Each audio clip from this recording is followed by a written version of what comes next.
Do you know the architect of many Black historical markers in Austin? Meet Mrs. Algerene Akins Craig, who, in addition to being a pioneer in the field of education, was also dedicated to preserving Black history in Austin through markers.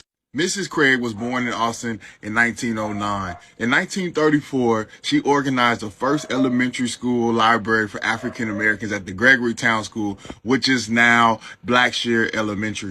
In addition to that pioneering career she had at Blackshear and other schools in Austin Independent School District, she also was a dedicated historian. And maybe she had the foresight to see what was going to happen in the future when she decided to start writing up the historical marker applications and getting them assigned to different historical locations in East Austin, particularly surrounding Black history. Mrs. Craig had the foresight and the knowledge to use historic preservation to guarantee the memorial and the preservation of some of the histories, experience, and contributions of Black folks in the city of Austin. As things change and buildings and communities are demolished and disappearing, does that mean that the stories of the communities and those people go with it?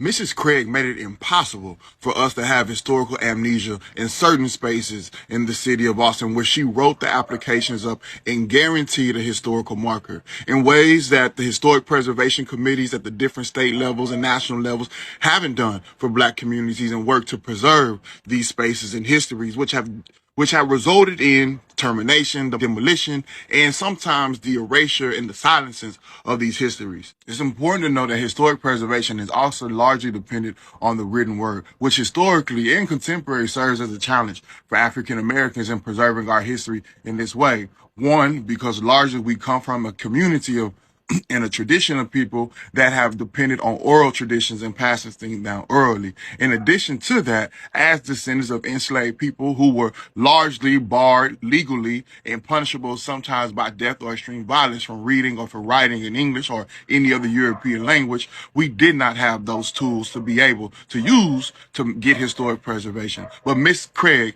was able to use them. We must celebrate Mrs. Craig for what she did to work to preserve the historical memory and stories of Black people and our contributions in the city of Austin. But more than just preserving the histories, historic preservation comes with a lot of benefits for people that run these properties, such as tax benefits and different things. And I leave you with this. Have you ever wondered, like I did, why there aren't so many high-rise or any high or mid-rise apartments in West Austin right close to downtown like there are in East Austin? Well, did you know that most of the West Austin neighborhoods are historically preserved in districts? So you can't just come in and knock buildings and spaces down like you can in East Austin. Think about that for a minute. Thank you, Ms. Craig.